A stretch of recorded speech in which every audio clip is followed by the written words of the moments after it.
You have been the head of our beautiful family for so long.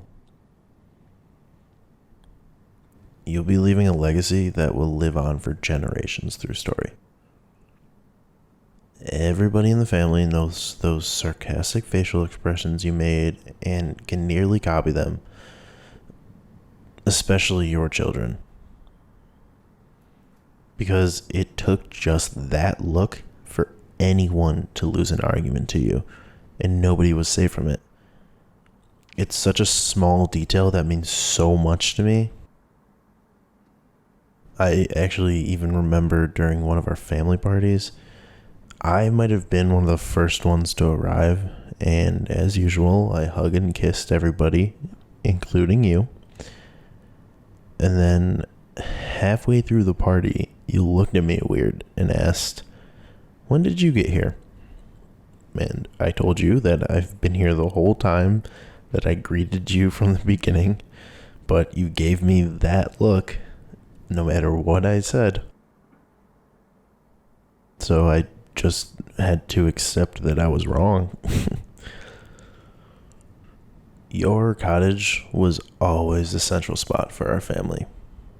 It wasn't even in a central location for everybody, but it seemed like the whole family found a way to be there no matter what. And through stories and pictures, it seems like it's been this way since the 50s. But with our family getting larger, it seems to be more and more difficult to get everybody together, even though the usual location is closer to the majority of us. And when it came to the cottage, no matter if somebody was blood or not, everybody was considered family. And I would love to say that there was never an argument when we were there. But come on, we're Italian. It's kind of inevitable. It was still a place of happiness, though. It was a place to get away from the stresses of the real world. And for me, being so young for most of its existence, it was almost like a different land. My cousins and I would always pretend we were ninjas in the forest or ninjas in the pool. Even if we played house, somebody would be a spy. I think we were a little obsessed with it. But whenever we took a step back into reality, we would usually play baseball or football in that perfectly sized field next to your house. Some of us got hit in the face. Even if our brothers warned us, you know who you are. But we never stopped playing. We never stopped having fun. And that was the power that the cottage had on everybody. And then there's your car collection. I only have small memories of those cars in that garage. And I've truthfully always regretted not taking more of an interest in cars in general. I do remember one specific car, though, that is sadly not there anymore. It was light blue with a hand-painted hood, and it had its own name written on cursive on the side. It wasn't the make or the model of the car. It had its own name, and all I can remember is laughing so hard at it, even though the name escapes me.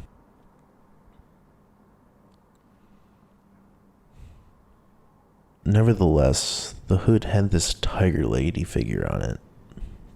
Body of a woman, skin of a tiger. They had a tail, and the face was a combination of a tiger and a woman combined. I wish I could go back and create more memories involving the cars, though. I wish I took more of an interest in it, since it was such a central part of who you were and what you did. It made me happy when you were able to make jokes, even when you were going through the toughest time of your life. It made me happy when you took interest in what I was doing in school or my personal life. Even in the end, when it was difficult for you to talk, you still remembered everybody's name as we said goodbye to you, to go home for the last time. It made me happy that you were able to do that, but it made it immensely more difficult to go home, knowing that that was probably our last words together. I got the text that one morning, and it read, "Call me when you see this." I knew exactly what it meant. It's a text that I received just a month before when my uncle passed away. But I went back to sleep because I didn't want to face the news yet. 2 hours later, I finally decided to face reality. Now you get to join Grandma, your son-in-law, and the family and friends you've lost over your lifetime. I will cherish every memory. I love you, Gramps. Rest in peace.